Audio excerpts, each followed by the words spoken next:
എന്നെ പേഴ്സണലി സംബന്ധിച്ച് ഞങ്ങളുടെ ബുക്ക് ഫെയർ ആണ് നമ്പർ 1. അതിന് 2 കാരണങ്ങളാണ്. ഇവരെന്ത് ചെയ്യുമ്പോഴും എനിക്കെന്ത് കിട്ടും അല്ലെങ്കിൽ എനിക്കെന്താണ് ലാഭം എന്നൊരു മട്ടിൽ മാത്രമായിരിക്കും ഇവരുടെ ഓരോ ആക്ഷൻ നടക്കുക. അതായത് അവർ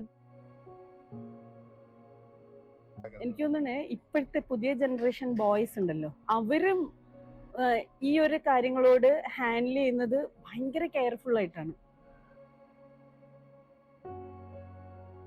നല്ലൊരു സൗഹൃദമുണ്ടായിരുന്നു. സൗഹൃദത്തിൽ നിന്നാണ് പ്രണയമുണ്ടായത്. പിന്നീടാണ് ഞങ്ങൾ വിവാഹം കഴിച്ച് വിവാഹമോചനം നേടിയത്. അപ്പം ഞങ്ങൾ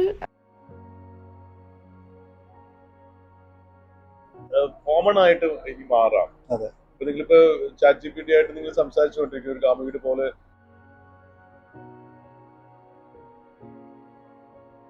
വേണ്ട നമസ്കാരം. അതുപോലെ മോഹനേട്ടനെ മലയാളികൾ, പ്രത്യേകിച്ച് യുഎയിലെ മലയാളികൾ മോഹനേട്ടനെ കുറിച്ച് സംസാരിക്കുമ്പോഴോ അല്ലെങ്കിൽ സോഷ്യൽ മീഡിയയിൽ എഴുതുമ്പോഴൊക്കെ ഉപയോഗിക്കുന്ന ഒരു വാചകമുണ്ട്, ഒരു വിശേഷണമുണ്ട്. ഒട്ടും കംഫർട്ടബിൾ അല്ല ഒരു ടേമില്.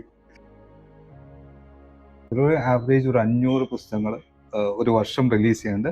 ഏറെയും മലയാളം പുസ്തകങ്ങളാണ്. അതിന്റെ ക്വാളിറ്റി വൈസ് നോക്കുകയാണെന്നുണ്ടെങ്കിൽ നമുക്കൊന്നും പറയാനില്ല. I have no comments about the quality. കാരണം വെച്ചാൽ ഈ ഒരു ട്രെൻഡാണ് നടന്നത് ഷാർജ ബുക്ക് ഫെയറിൽ. അതായത്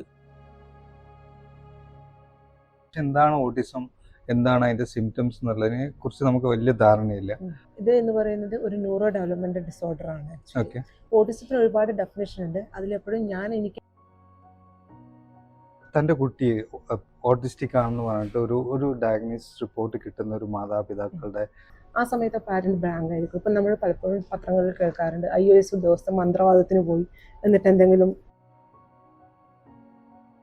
ഈ 10,000 പേരുടെയും ശ്രദ്ധ ഒരാളിലേക്ക് കേന്ദ്രീകൃതമാകുന്ന വിധത്തിലുള്ള ഒരു വേഷം.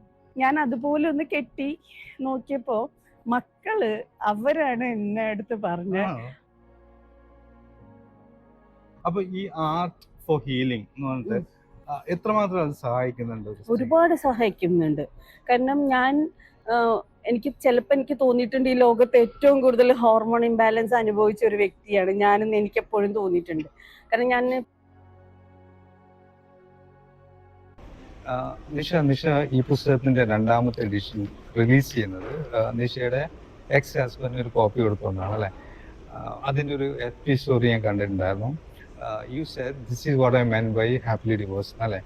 പക്ഷെ എനിക്ക് തോന്നിയത് അതിലൊരു തരം എക്സാജറേഷൻ ഉണ്ട്. I was not exaggerating anything. I was just എൻ്റെ ലൈഫിന്റെ ഒരു മിററാണ് അവിടെ ഉണ്ടായിരുന്നത്. അല്ലെങ്കിൽ ചെറിയൊരു എപ്പിസോഡ് ഞാൻ കാണിച്ചു എന്ന് മാത്രമേ ഉണ്ടായിരുന്നുള്ളൂ. അപ്പം ഓൾറെഡി നമ്മളൊരു മെയിൽ ഷോവിനിസ്റ്റിക് ആയിട്ടുള്ള ഒരു സൊസൈറ്റിയാണ്.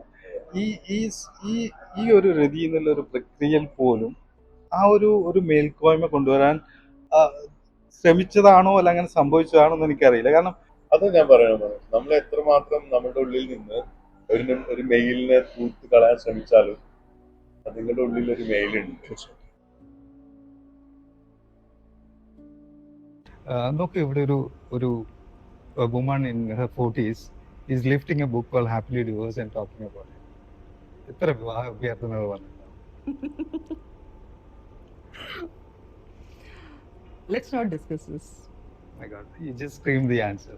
പലതായി ചിതറിയ രാജ്യങ്ങളിലെ 5 സുന്ദരികൾ എന്നാണ് തുടങ്ങുന്നത്. ഇത് സോവിയറ്റ് യൂണിയനെ കുറിച്ചാണ്. സോവിയറ്റ് യൂണിയനെ കുറിച്ച് അക്ഷരം പറയുന്നത്.